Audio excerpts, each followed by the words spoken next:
എടാ നീ വിട്ടോ. നീ തിരിച്ചു പോകുന്നോ? നാളെ. ഓക്കെ ശരി ശരിയാണോ?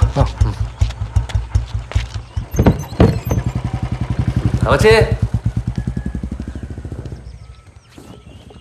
അമ്മച്ചേ അമ്മച്ചേ അമ്മച്ചേ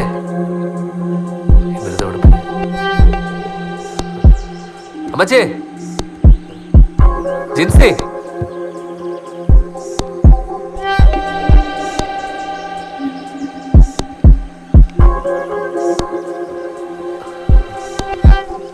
എവിടെ പോയി കാണും?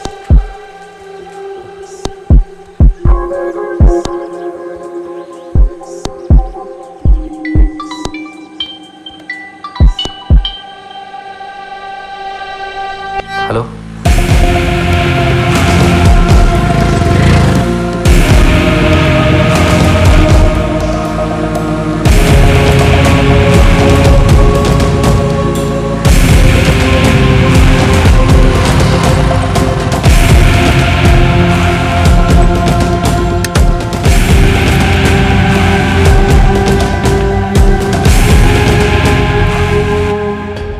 ട്രാഫിക്കൊക്കെ എങ്ങനെ പോണു? ആ കുഴപ്പമില്ല.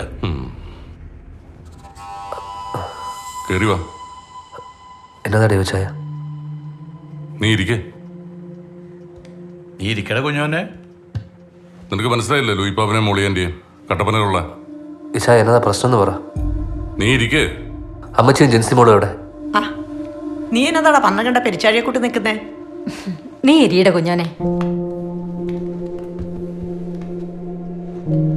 നീ ഇന്ന് വരുമെന്ന് സാറാമ്മച്ചി പറഞ്ഞായിരുന്നു. അതുകൊണ്ടാണ് ഞാൻ ഇവരെയൊക്കെ വിളിച്ചു വരുത്തിയത്. കുട്ടമ്പുഴയിലെ ജീവിതമൊക്കെ എങ്ങനെയുണ്ട്? മോളിയുടെ ഒരു ആങ്ങൾ അവിടെ ഇല്ലേടി? ഇച്ചായ അവളെ വിളിക്കട്ടെ.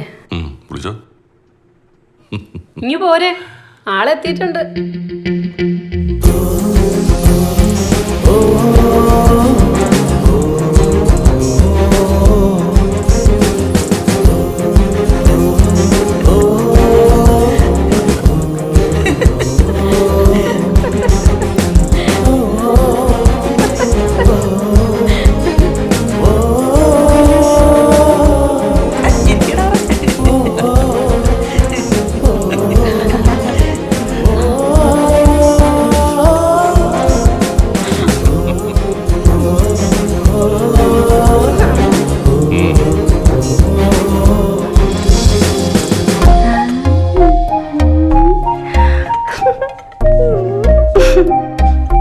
മതി മതി നിന്റെ ആക്ടിങ്. അവന് ചായ വിട.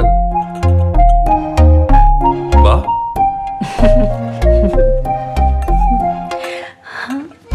ചായ ചായ എടുക്കണം.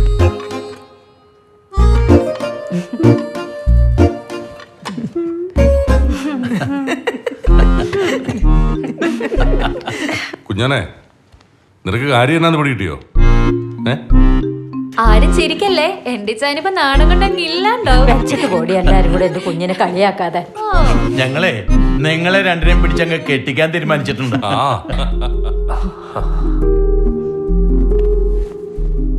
അതങ്ങനെ നടക്കട്ടെ. നമ്മുടെ അപ്പന്മാർ ആഗ്രഹിച്ചതല്ലേ. പിന്നെ നീ എന്നാത്തിനാടാ ഇവിടെ അമേരിക്കക്കാരനെ കൊണ്ട് കെട്ടിക്കാൻ നോക്കിയേ? എന്നെ പൊന്നമ്മച്ചി, അതങ്ങ് അങ്ങനെ ഒരു ആലോചന വന്നപ്പോ പിന്നെ പ്രത്യേകിച്ച് കാര്യമൊന്നുമില്ല. അതെങ്ങാനും നടന്നിരുന്നെങ്കിൽ നിന്നെ കൊന്നേനെ ഞാൻ. എനിക്ക് എന്റെ കുഞ്ഞോനെ മതി. അല്ലെങ്കിൽ അമേരിക്കക്കാരെന്നൊക്കെ പറഞ്ഞ ഇപ്പോഴത്തെ കാലത്ത് ഒരു ഇതുമില്ല. അതൊക്കെ പണ്ടായിരുന്നു. മനസ്സിന്റെ ചേർച്ചയല്ലേ വലുത്, ഇല്ലേ ചായ? ചിരിക്കണ്ട. എന്നാ പിന്നെ ആഹാരം കഴിച്ചാലോ? കുഞ്ഞോൻ വരുന്ന വഴിയല്ലേ, വിശക്കുണ്ടാവും. അയ്യോ, അത് പറഞ്ഞ എങ്ങനെയാ? ചെറുക്കനും പെണ്ണിനും പിന്നെ പേഴ്സണലായിട്ട് കുറച്ച് സംസാരിക്കണ്ടായോ? വാ ജോസേട്ടാ, വാന്നേ. നീ എങ്ങോട്ടാ വിളിച്ചോണ്ട് പോന്നെ? കൈ വിട്, കാര്യം പറ. നീ കൈ വിട്. നീ എന്നായി കാണിക്കുന്നേ? എന്റെ പൊന്നു നൻസി, എന്നാ ബോറ് പരിപാടി നീ കാണിച്ചേ? എന്റെ തൊലി അങ്ങ് ഒരിഞ്ഞു പോയി. ആ സാരമില്ല, ആ തൊലി നമുക്കങ്ങ് വെച്ചുപിടിപ്പിച്ചേക്കാം. ഇതൊക്കെ സാർ അങ്ങ് സഹിച്ചാ മതി. കഷ്ടപ്പെട്ട് നേടിയെടുത്ത സ്വാതന്ത്ര്യം ഇതൊക്കെ. നിനക്ക് എന്നെ ഒന്ന് വിളിച്ച് പറയാറുന്നില്ല നാൻസി? ഇപ്പൊ എല്ലാവരുടെയും മുന്നിൽ വെച്ച് അത്രയ്ക്ക് പോരായോ? പിന്നല്ലാണ്ട് ഞാനങ്ങ് ചമ്മി നാണം കിട്ടും. എന്നാലേ ആ ഒരു ചമ്മല് മാറ്റാൻ ഞാനൊരു ഊട്ടം തന്നാലോ? എന്നതാ?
ത്രിതല പഞ്ചായത്ത് തെരഞ്ഞെടുപ്പ് ജൂൺ 29.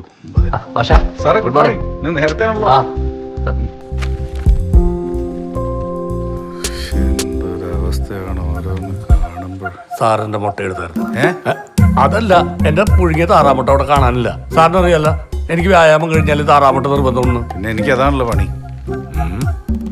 അപ്പൊ അവനായിരിക്കുള്ളൂ ബാലകൃഷ്ണ. ആ ജോസാർ എത്തിയ എന്തുണ്ട് വീട്ടിലെ വിശേഷങ്ങള്? അതേ തന്നെ മുട്ട കൊള്ളൻ വരട്ടെ. ഇവനായിരിക്കുള്ളൂ അത് എടുത്തേക്കണത്. എവിടെയായിരുന്നു അത്രയും നേരം? കുളിക്കാനെന്ന് പറഞ്ഞു പോയിട്ട് പോയി ചായ എടുത്തോണ്ട് വന്നേ. അതെ, ആദ്യം നിന്റെ ഡ്രസ് ഒന്ന് മാറ്റി. മിസ്റ്റർമാരെ ആദ്യം ഞാൻ എന്താ ചെയ്യേണ്ടത്? എന്റെ പൊന്നു ബാലകൃഷ്ണൻ കേട്ടാ, ആദ്യം ഡ്രസ്സ് മാറും, എന്നിട്ട് ചായ ഇട്ടാ മതി. ആ ഇതാണ് അന്തസ്. കണ്ടു പഠിക്ക്. 2 എണ്ണം മാഷന്മാര്. നിനക്ക് ഞാൻ വെച്ചിട്ടുണ്ടോ മുട്ടക്കള്ള? സാറ് ന്യൂസ് കണ്ടായിരുന്നോ? പഞ്ചായത്ത് ഇലക്ഷൻ ഡിക്ലെയർ ചെയ്തു. അറിഞ്ഞു. ആ പറഞ്ഞ പോലെ ജോസാറിന് ഇത് കന്നി ഇലക്ഷൻ ആണല്ലോ. എന്റെ സാറേ, ഇലക്ഷൻ ഡ്യൂട്ടി എന്ന് പറഞ്ഞാലുണ്ടല്ലോ ഒരു മെനക്കെട്ട പണിയാട്ടോ. നിങ്ങളൊക്കെ കൂടെ ഉണ്ടാവില്ലേ? അതൊന്നും പറയാൻ ഒക്കൂല. വെട്ടവും വെളിച്ചുള്ള സെന്റർ കിട്ടാൻ പ്രാർത്ഥിച്ചു. ആകെ സർക്കാരിന്റെ ഭാഗത്തുനിന്ന് ഒരു മെഴുകുതിരി വരും. രാത്രി വെട്ടം കാണാനും പിറ്റേന്ന് ഇലക്ഷൻ സാധനങ്ങൾ സീൽ വെക്കാനും. കിട്ടുന്ന സെന്റർ വല്ല മലമുക്കിലാണെങ്കിൽ നമ്മൾ തെണ്ടി പോകത്തേ ഉള്ളൂ. ആരെങ്കിലും പറഞ്ഞോ അധ്യാപകരാവാൻ? എനിക്ക് ഇതൊക്കെ വെറും പുല്ല. വിനോദ് സാറേ, അത്രയ്ക്ക് പ്രശ്നമാണോ ഇലക്ഷൻ ഡ്യൂട്ടി? ആണോന്ന് നമ്മളെ ജയിലിലടച്ചതിന് തുല്യോണ് മാഷേ. അതെ, ഇലക്ഷൻ ഡ്യൂട്ടിയുടെ ചാർജ് ഏറ്റെടുത്ത് നമ്മൾ ആ സെന്ററിലേക്ക് ചെന്ന് കഴിഞ്ഞാൽ പെറ്റ തള്ളയത്തു എന്ന് പറഞ്ഞാലും ഇലക്ഷൻ കഴിയാതെ നമ്മളെ പുറത്തേക്ക് വിടില്ല. വല്ല പ്രശ്നബാധിത ബൂത്തിലെങ്ങാനുമാണ് ഡ്യൂട്ടി കിട്ടുന്നതെങ്കിലേ എൻ്റെ പൊന്ന് സാറേ, ശ്വാസം വിടാൻ പോലും സമയം കിട്ടില്ല.